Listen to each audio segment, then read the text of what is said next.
Tadi saya terangkan bahwa ini kayak tukang jual mangga.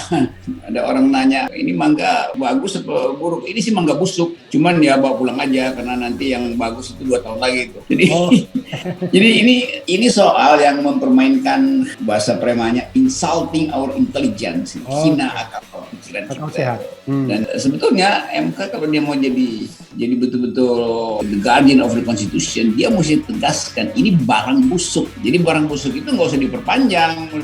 Masa barang busuk disimpan sampai 2 nantinya kan ngaco nih. Jadi Hmm. sekali lagi kemampuan Mahkamah Konstitusi untuk jadi the guardian itu batal demi kedunguannya sendiri. Jadi Jadi ini sama dengan semacam saya, ini ya black and white ya jawabannya. Saya white, dia black. conditional stupidity itu, Oke. kedunguan yang bersyarat. Jadi Tapi saya bayangkan itu dia berupaya membayangkan nanti presiden bilang apa ya kalau betul-betul dinyatakan cacat secara formil dan karena itu nggak boleh lagi ada penundaan itu, tidak boleh lagi kasih syarat. Jadi saya mutlak-mutlakan dia cacat formil, maka bongkar semua tuh. Dan artinya batal dulu baru dibongkar, bukan ditambal sulam. Ini kan mau ditambal sulam supaya muka presiden nggak terlalu kecewa dan oligarki masih bisa diuntungkan. Kira-kira begitu kan. Nah, pasti nanti ada anggaran baru untuk memperbaiki, dan anggaran baru itu mungkin juga banyak yang kecipratan di Mahkamah Konstitusi sebagai konsultan diam-diam. Kira-kira begitu kan. This is the game of phone. Dan semuanya all the president man. Kan itu jadinya kan. Jadi nanti yang 4 ini yang sebetulnya mau kasih sinyal pada presiden, terus aja deh, beberapa hal masih bisa diteruskan. Kan nanti presiden akan tafsirkan begitu kan. Kan ada dissenting opinion dan nyaris. Jadi moral Mahkamah Konstitusi justru dijadikan kalkulasi oleh investor bahwa nggak ada kepastian hukum akhirnya, dan apalagi kita tahu 4 itu pasti berpihak pada presiden kan, jadi diaturlah itu oke 45 supaya bisa di vote. Tapi sebetulnya bagi publik kan nggak ada pentingnya lagi itu mau 45 kayak mau 90 atau 81, itu nggak penting lagi karena satu paket orang menganggap Mahkamah Konstitusi ini udah berubah jadi Mahkamah Konstipasi gitu. Dia pencernaannya nggak beres, jadi ngeden aja dia nggak bisa mencerna. Dan itu memungkinkan nanti MK berikutnya akan memperkirakan presiden sebetulnya menginginkan materi-materi yang sedang diuji itu kalau merugikan pemerintah ya dibatalkan itu. Kalau merugikan pemerintah, jadi mesti yang menguntungkan pemerintah itu. Jadi sebetulnya tukar tambahnya jelas. Presiden secara diam-diam kasih sinyal supaya statusnya tetap dianggap karena nanti akan ada terapi tambahan terhadap materi-materi itu. Jadi sebetulnya dia nggak dibatalin, ya kita aja merasa bahwa oke seolah MK itu ada progres, padahal dia regres juga tuh. Karena setiap kali ada, kalau Bapak bilang di dalam ada keraguan, di situ ada tambahan. Itu intinya tuh. Nah itu MK terlihat bahasa Latinnya mens sana in corpore sano. di dalam keadilan yang bolong ada tukar tambah ketidakadilan. Nah itu terjemahannya. Jadi tetap itu mungkin dalam persiapan sekarang kan saya baca tiba-tiba Pak Erlangga merasa ya bagus sekali kami akan patuhi, artinya udah ada deal sebelumnya bahwa nanti draftnya akan disusulkan cepat dan mungkin dalam 2 minggu juga draft barunya jadi, dan itu seolah-olah juga ada draft baru maka sifat formilnya teratasi itu. Kalau teratasi orang nggak lihat lagi isi materialnya, padahal sebetulnya isi materialnya itu udah menyebabkan Syah Ganda dibui, Jumhur Hidayat dibui itu, si macam-macam ada di situ, dan buruh udah PP atau peraturan-peraturan teknis yang kadang-kadang nggak bisa kita deteksi itu. Hutan udah dirusak tuh, dan hal-hal yang sebetulnya sudah menguntungkan oligarki itu nggak bakal diubah lagi karena udah ditetapkan sebelum MK mengambil keputusan konyol ini.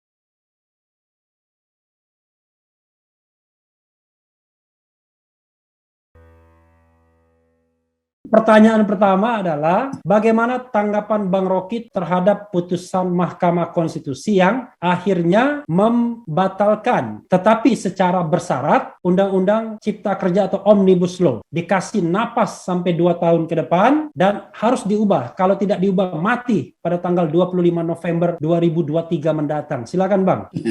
Ini namanya teka-teki silang paling ajaib. Karena biasanya kita ngisi teka-teki silang mendatar dan membujur itu harus ketemu nih. Ini nggak ketemu, jadi dibikin supaya ketemu. Dan orang ketawa aja. Tadi saya terangkan bahwa ini kayak tukang jual mangga. Ada orang nanya, ini mangga bagus atau buruk? Ini sih mangga busuk. Cuman ya bawa pulang aja karena nanti yang bagus itu 2 tahun lagi itu. Jadi jadi ini soal yang mempermainkan bahasa premanya insulting our intelligence. Hina akal pikiran kita.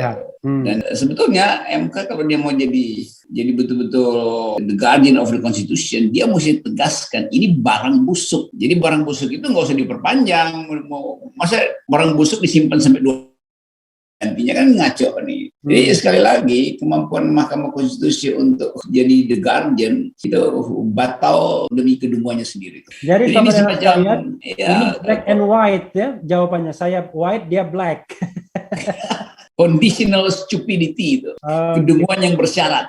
Jadi, tapi saya bayangkan itu dia berupaya membayangkan nanti presiden bilang apa ya kalau betul-betul dinyatakan cacat secara formil dan karena itu nggak boleh lagi ada penundaan itu, tidak boleh lagi kasih syarat. Ya saya mutlak-mutlakan dia cacat formil, maka bongkar semua tuh. Dan artinya batal dulu baru dibongkar, bukan ditambal sulam. Ini kan mau ditambal sulam supaya muka presiden nggak terlalu kecewa dan oligarki masih bisa diuntungkan, kira-kira begitu kan. Nah, pasti nanti ada anggaran baru untuk memperbaiki, dan anggaran baru itu mungkin juga banyak yang kecipratan di Mahkamah Konstitusi sebagai konsultan diam-diam, kira-kira begitu kan. Kita cek dulu apakah ada komplain terhadap suara atau enggak ya. Hadir nyimak, oke, kayaknya bagus ya karena udah ada yang nyimak.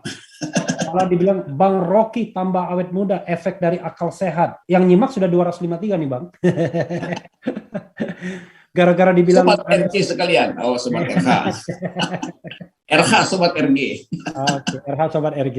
Jadi pertanyaannya adalah, dalam putusan itu ada 4 orang yang dissenting opinion. Dan ini adalah split decision yang luar biasa. Kenapa begitu? Karena jarang putusan 5-4 itu. Jadi putusan 5-4 itu memang menggambarkan dinamika yang luar biasa di internal MK biasanya. Dulu yang pernah 5-4 putusan tentang perpu terorisme yang akhirnya dibatalkan pemberlakuannya untuk bom Bali. Tapi saya ingin sekedar mengingatkan, yang dissenting itu adalah 1 Ketua Mahkamah Konstitusi Anwar Usman, 2 mantan Ketua Mahkamah Konstitusi sebelumnya sebelum Anwar Usman Arief Hidayat, yang ketiga Hakim dari Mahkamah Agung Manahan Sitompul, dan yang keempat Hakim dari Presiden Daniel Yusmik. Jadi kalau Arief Hidayat itu dari DPR, kalau tadi itu dari Mahkamah Agung. Jadi Mahkamah Agung 2, DPR 1, Presiden 1. Apa komentarnya Bang? This is the game of four.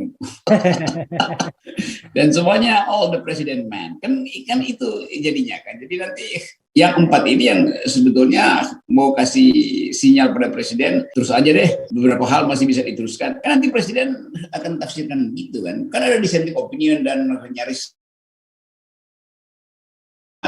Jadi moral Mahkamah Konstitusi justru dijadikan kalkulasi oleh investor bahwa nggak ada kepastian hukum akhirnya. Dan apalagi kita tahu 4 itu pasti berpihak pada presiden kan. Jadi diaturlah itu, oke, 4-5 supaya bisa di vote. Tapi sebetulnya bagi publik kan nggak ada pentingnya lagi itu mau 4-5 kayak mau 9-0 atau 8-1 itu nggak penting lagi karena satu paket orang menganggap Mahkamah Konstitusi ini udah berubah jadi Mahkamah konstipasi gitu. Dia pencernaannya nggak beres, jadi ngenden aja dia nggak bisa mencerna. Oke, Bang, kalau Bung RG, saya panggil Bung karena Bung ini masih ada peluang untuk jadi calon presiden soalnya. Kalau Bang itu tidak lagi.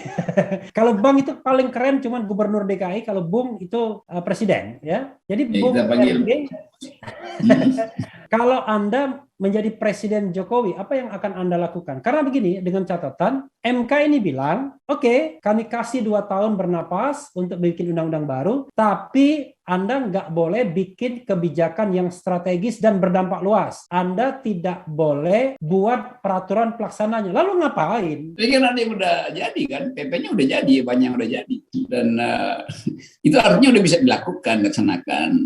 Tinggal menunggu beberapa materi yang masih dimintakan untuk diuji. Segi formilnya udah selesai, tapi segi materialnya kan masih menjadi uji. Dan itu memungkinkan nanti MK berikutnya akan memperkirakan presiden sebetulnya menginginkan materi-materi yang sedang diuji itu kalau merugikan pemerintah ya dibatalkan itu. Kalau merugikan pemerintah, jadi mesti yang menguntungkan pemerintah. Jadi sebetulnya tukar tambahnya jelas. Presiden secara diam-diam kasih sinyal supaya statusnya tetap dianggap, karena nanti akan ada terapi tambahan terhadap materi-materi itu. Jadi sebetulnya dia nggak dibatalin, ya kita aja merasa bahwa oke, seolah MK itu ada progres, padahal dia regresif juga tuh. Karena setiap kali ada, kalau Bapak bilang, di dalam ada keraguan, di situ ada tukar tambah, kan itu intinya tuh. Nah, Itu MK terlihat bahasa Latinnya mens sana in corpore sano. di dalam keadilan yang bolong ada tukar tambah ketidakadilan. Nah itu terjemahannya. Jadi tetap itu mungkin dalam persiapan sekarang kan saya baca tiba-tiba Pak Erlangga merasa ya bagus sekali kami akan patuhi. Artinya udah ada deal sebelumnya bahwa nanti draftnya akan disusulkan cepat-cepat dan mungkin dalam 2 minggu juga draft barunya jadi, dan itu seolah-olah begitu ada draft baru maka sifat formilnya teratasi itu. Kalau teratasi orang nggak lihat lagi isi materialnya. Padahal sebetulnya isi materialnya itu udah menyebabkan Syah Ganda dibui, Jumhur Hidayat dibui itu, si macam-macam ada di situ, dan buruh dan PP atau peraturan-peraturan teknis yang kadang-kadang nggak bisa kita deteksi itu. Hutan udah dirusak tuh, dan hal-hal yang sebetulnya sudah menguntungkan oligarki itu nggak bakal diubah lagi karena udah ditetapkan sebelum MK mengambil keputusan konyol ini.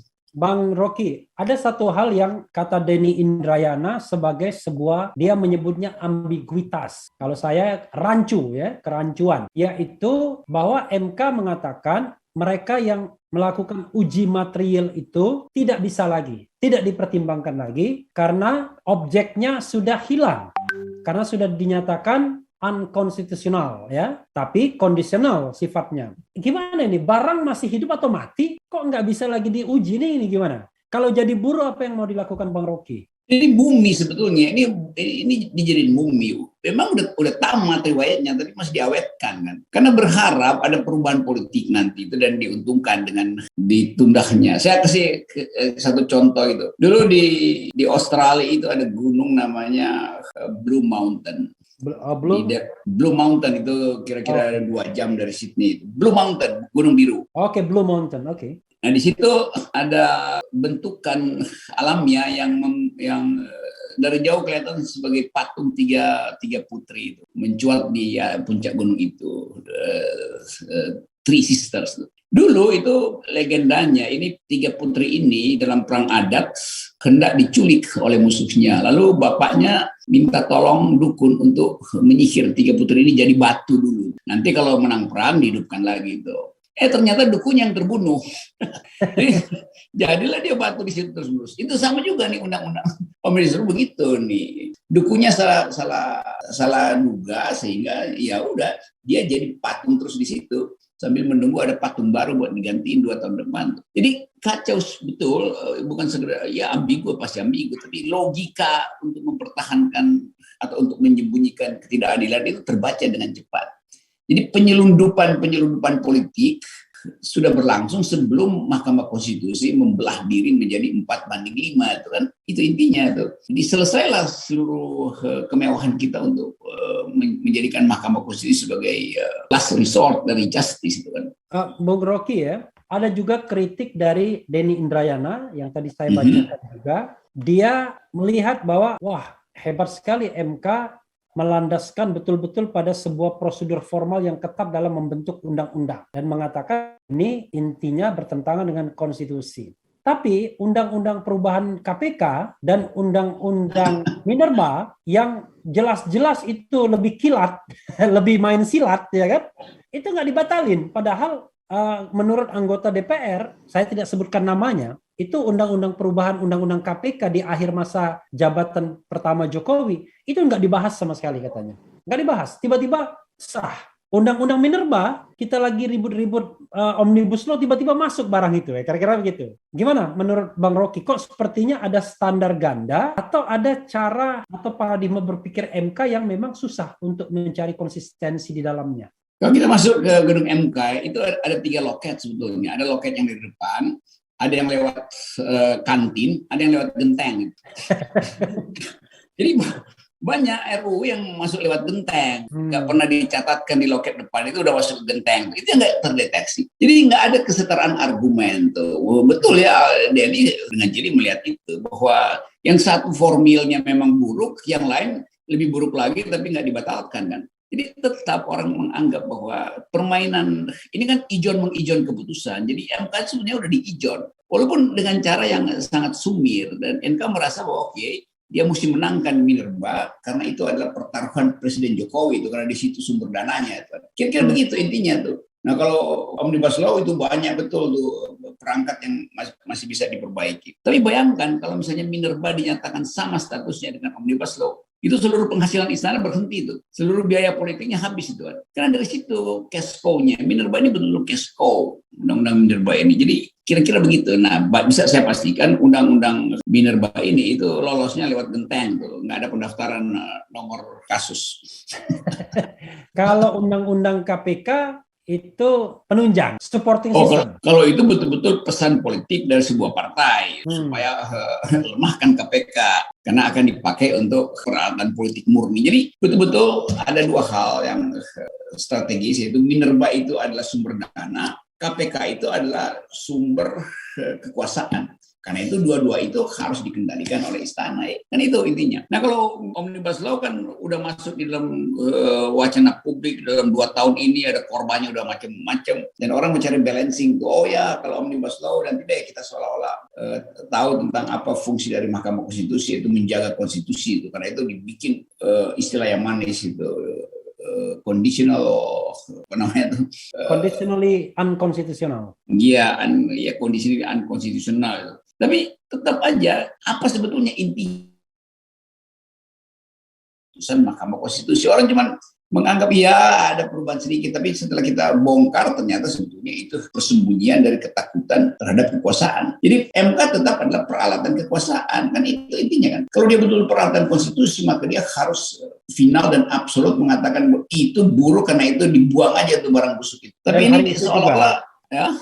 Hari itu juga ya? Di hari itu juga. Tapi ini seolah-olah ada pesan, iyalah barang busuk, tapi nanti kita undang tukang make up supaya disemprot pakai parfum 3 liter dan hilang baunya. Jadi bagian-bagian ini yang pembusukan dalam politik selalu berlangsung atau dimulai dengan cara memanipulasi kalimat-kalimat konstitusional itu atau kalimat-kalimat putusan. Kan dibikin bingung dulu orang kan. Oh iya, jadi sebagian orang, rakyat bawah hanya menganggap bahwa iya hebat ya Mahkamah Konstitusi. Seolah-olah barang itu udah ditenggelamkan, padahal dia mengapung lagi karena bau busuknya itu menyebabkan kita keracunan udara. Bang Rocky ya, apapun itu ya, misalnya kalau kita berusaha optimistis sedikit misalnya, wah rupanya MK berani juga 5 orang hakim itu paling tidak, karena walaupun masih dalam cengkeraman istana, berani mengatakan batal undang-undang Omnibus Law ini, yang kita tahu bahwa ini undang-undang yang betul-betul dijaga oleh katakanlah peng-peng ya, peng-peng itu penguasa dan pengusaha, kan begitu. Kalau misalnya kita masukkan lagi yang juga sama hotnya presidensial threshold, kalau kemarin oke lah, karena kemarin kan mau pemilihan presiden yang babak 2. Kira-kira ada nggak peluangnya, Bang Rocky, melihat perilaku 5 orang yang mengatakan tidak kepada Omnibus Law ini? Ya kalau otaknya masih bagus, maka berlaku hal yang sama. Kan begitu sebetulnya tuh. Tapi kan memang dari awal otaknya sudah rusak gitu. Ya saya bayangkan bahwa pasti sebelum diputuskan, Mahkamah Konstitusi coba cari semacam membatin apa kira-kira wajah presiden kalau diputuskan ditolak sepenuhnya. Apa kira-kira komentar publik kalau secara absolut undang-undang itu ditolak. Tapi kemudian mereka berpikir bahwa yang lebih penting adalah tanya pada oligarki itu. Jadi itu sama dengan draft awal undang-undang Omnibus Law ini yang bolak-balik dari DPR ke istana. istana koreksi sedikit, balikin lagi ke DPR, DPR print ulang dan printnya salah segala macam, maka fontnya keliru segala macam. Ini juga sama, MK melakukan hal yang sama dengan apa yang terjadi ketika barang itu masih ada di DPR, dikirim ke presiden, presiden balikin lagi, dibongkar segala macam, dan akhirnya terlihat bahwa naskah itu akhirnya nggak ada lagi yang otentik kan. Jadi memang MK harus berupaya untuk menertibkan naskah itu. Jadi sebetulnya MK ini berfungsi sebagai seolah-olah dia mau bilang dia batalkan, padahal enggak, nanti kita bantu edit ya, kira-kira begitu. Nah, yang memesan editing itu adalah oligarki. Edit dong, kalau enggak jadi persoalan di kemudian hari kan. Jadi sebetulnya hanya mencari cara untuk membenarkan bahwa undang-undang itu akan diberlakukan, tapi kita perbaiki sama-sama itu. Jadi memang barang busuk yang kemudian dipoles-poles supaya mengkilap kulitnya tuh. Oke. Tapi berarti Anda sebenarnya yakin nggak yakin kalau misalnya PT ini kita dorong lagi rame-rame masih bisa dikabulkan oleh MK? Presidensial. Kita tetap kita tetap lakukan, kita dorong itu karena tetap itu adalah kebutuhan demokrasi itu. Dan sebagai kebutuhan, walaupun kita tahu nanti akan 45 atau 54, tapi kita justru mau uji ulang bahwa keinginan rakyat itu walaupun ditolak tetap menyala-nyala, kan ini lain poinnya. Bukan kita menginginkan dia iyain. Kita tunggu Rocky Gerung mengajukan juga atau jadi ahli atau apapun. Karena saya sedang menggalang presidensial threshold ini mau diajukan lagi rame-rame. Karena kalau yang geruduk itu cuma satu permohonan susah. 100 permohonan harus bikin begitu. Memang itu kita melakukan. Yang kita mau lakukan itu bukan demi kita tahu juga dia akan ditolak, tapi kita mau kasih tahu, bara ini tetap ada di masyarakat loh. Jadi soal ditolak nggak ditolak itu urusan lain, tapi nanti akan lebih banyak orang yang mengajukan judicial review ke 300 kali mungkin. Tapi nggak ada soal, karena ini kepentingan kita, bukan kepentingan kekuasaan. Kalau kekuasaan mah tukar tambah akan terjadi lagi. Jadi tetap kita dorong supaya threshold itu dihapuskan. Bahkan kita meminta supaya keluarin fatwa bahwa intelektualitas mendahului elektabilitas. Nah, kita mau minta fatwa dari Mahkamah Konstitusi.